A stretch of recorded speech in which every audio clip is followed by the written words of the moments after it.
Hey guys, it's Quinn, and in episode 27 of the fundraising series, we're going to be taking a look at a film that I think I saw a decade too late, 1981's Heavy Metal. Heavy Metal is an animated fantasy film, which is pretty much a series of vignettes of people either fighting or having sex. There's no storyline to this film, really no characters, and there's frankly not really even a theme to this film. It's sexist as all hell, but the two things that it has to offer are humor and action, which is where I'll direct this review.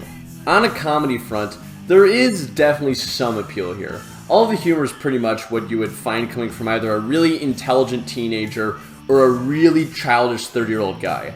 As we know, it is the latter, trying to appeal to a teenage audience. The jokes are crude, but some of them do genuinely land just because of how absurd the entire spectacle of some of the scenes are. In many ways, it's kind of like Dude, Where's My Car, which is a film I reviewed a few weeks ago, but for a pubescent audience. In terms of the action, it's super aggressive, but not really heart-pounding at all. Because this film is so disjointed, you don't give a shit about any of the characters, so in the fight scenes you end up being completely indifferent as to who will win.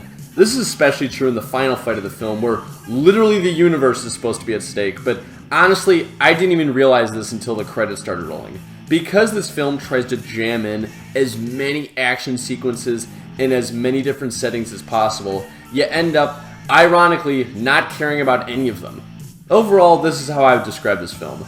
Do you remember when you were like 12 and you wanted to see an R-rated movie, so you'd buy a ticket for another film and then sneak into the R-rated movie?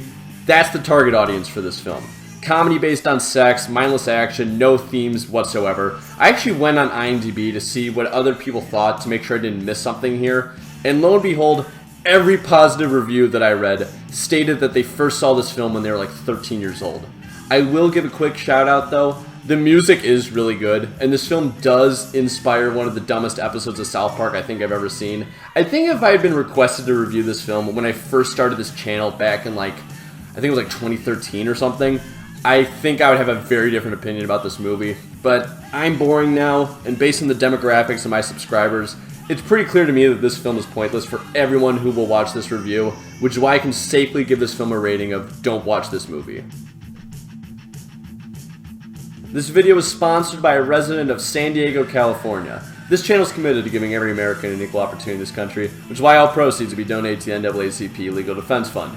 Thank you for watching, and remember, black, white, left to right, we're all in this together. I'll see you guys next time. Ciao.